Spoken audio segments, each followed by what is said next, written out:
আল্লাহ রাসূল সাল্লাল্লাহু আলাইহি ওয়াসাল্লাম একদিন মসজিদের মিম্বারে, এই হাদিস আমি অনেকবার বলছি, আবারও বলি, মসজিদের মিম্বারে প্রথম তাকে উঠে বললেন আমিন, দ্বিতীয় তাকে উঠে বললেন আমিন, তৃতীয় তাকে উঠে বললেন আমিন।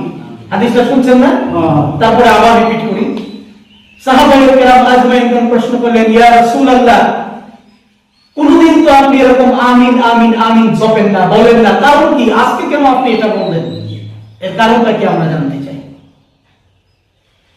আল্লাহ রাসূল সাল্লাল্লাহু আলাইহি ওয়াসাল্লাম সাহাবায়ে কেরাম আজমাইনদেরকে লক্ষ্য করে বললেন, ও সাহাবীরা, আমি যখন প্রথম কাতারে উঠলাম, প্রথম তাকে উঠলাম, জিবরাইল আলাইহিস সালাম আমার কানের কাছে এসে বললেন, ও আল্লাহর নবী, আপনার উম্মতের মধ্যে যে ব্যক্তি তার জীবন দশায় জীবন থাকতে মাহে রমজানকে পেয়েছে, কিন্তু মাহে রমজানের রোজাগুলি রেখে নিজের গুনাহগুলো ক্ষমা করাতে পারে নাই, ওই ব্যক্তি যেন ধ্বংস হয়ে যায়।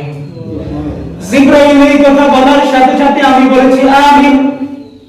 তার মানে যে ব্যক্তি মাহে রমজানের রোজাগুলো পেয়েছে কিন্তু রমজানের রোজা রেখে নিজের গুনাহ ক্ষমা করাতে পারে নাই, এই ব্যক্তি যেন ধ্বংস হয়ে যায়।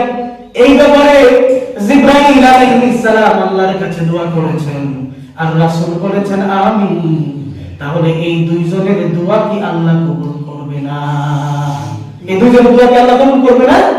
জিবরাইলের দোয়া আল্লাহ কবুল করবে, রাসূলের দোয়া কবুল করবে। সুতরাং যে ব্যক্তি মাহে রমজানের রোজাগুলো পেয়ে রমজানের রোজা রেখে নিজের গুনাহগুলো ক্ষমা করাতে পারে নাই, ওই ব্যক্তি ধ্বংস হয়ে যায়, মানে জাহান্নামী হয়ে যায়। দ্বিতীয় তাকে যখন উঠলাম, জিবরাইল আমার কানে কানে বলল, আল্লাহর নবীজি, আপনার উম্মতের মধ্যে যে ব্যক্তি তার জীবন দশায় জীবন থাকতে তার পিতা মাতা দুজনকেই পেয়েছে অথবা একজনকে পেয়েছে, হয়তো বাবারে পাইছে, হয়তো মারে পাইছে, অথবা বাবা মা দুজনকেই পাইছে, কিন্তু পিতা মাতার খেদমত করে আল্লাহর সন্তুষ্টি অর্জন করে জান্নাতের ফয়সালা করতে পারে না, ওই ব্যক্তি যেন ধ্বংস হয়ে যায়। জিবরাইল যখন ওই ব্যক্তির জন্য ধ্বংস কামনা করেছেন, আমি রাসূলের সাথে সাথে বলেছি আমিন। তার মানে যে ব্যক্তি পিতামাতার খেদমত করবে না, ওই ব্যক্তি ধ্বংস হয়ে যাবে, এটা 100% গ্যারান্টি, ঠিক কি না? কারণ জিবরাইল দোয়া করছে, আল্লাহ রাসূল আমিন বলছে, এই দোয়া কি বিফলে যাবে? বলেন, কথা বলতে হবে, বিফলে যাবে না। এবার আমি যখন তৃতীয় তাকে উঠলাম, জিবরাইল আমার কানে কানে বললেন, ও আল্লাহর রাসূল, যেই ব্যক্তির সামনে আপনি মুহাম্মাদের নাম উচ্চারিত হয় কিন্তু ওই ব্যক্তি আপনার উপরে দরুদ পেশ করে না, ওই ব্যক্তি যেন ধ্বংস হয়ে যায়। আর আমি এই কথা শুনে বলেছি আমি।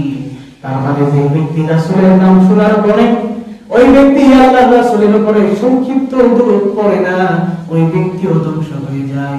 আমরা এই হাদিস থেকে তিনজন ব্যক্তির ব্যাপারে জানতে পারলাম যে তিনজন ব্যক্তি জাহান্নামী হয়ে যাবে।